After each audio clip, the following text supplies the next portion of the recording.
गमे गमे महके भवनवा हो आज हुलावनिया। गमे गमे महके भवनवा हो आज हुलावनिया। हवन में गणपति जी आए, हवन में गणपति जी आए। संगे व मेरी दिस दिरनिया संगवा मेरी दिस दिरनिया आज हुलावनिया। गमे गमे महके भवनवा हो आज हुलावनिया। गमे गमे महके भवनवा हो आज हुलावनिया। हवनी में शिवे जी आए, हवनी में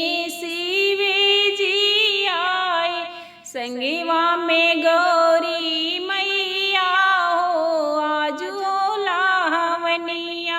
संगवा में गौरी मैया हो आज हुलावनिया।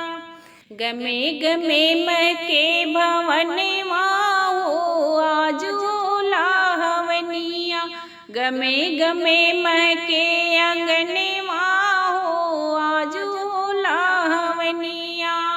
हवनी में दुर्गा मैया आवे, हवनी में दुर्गा मैया आवे।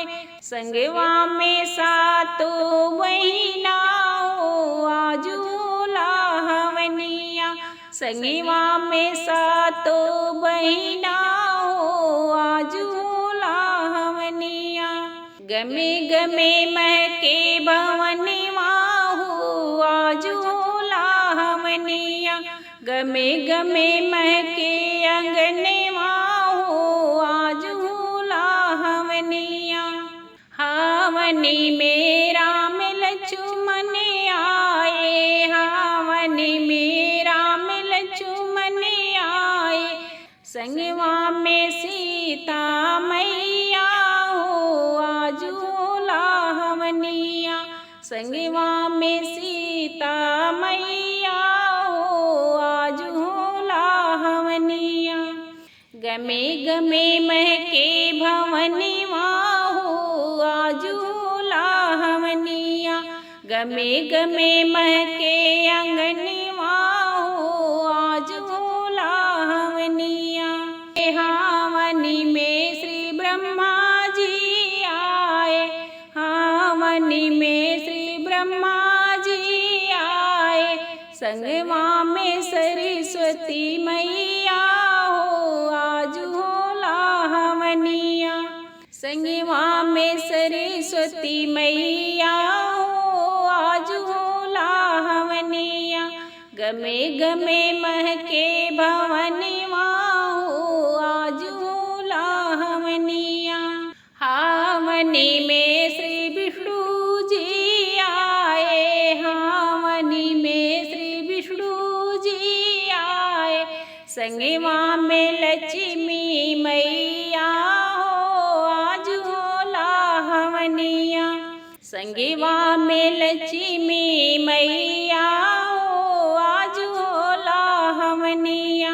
गमे गमे महके भवनवा हो आज हुलावनिया।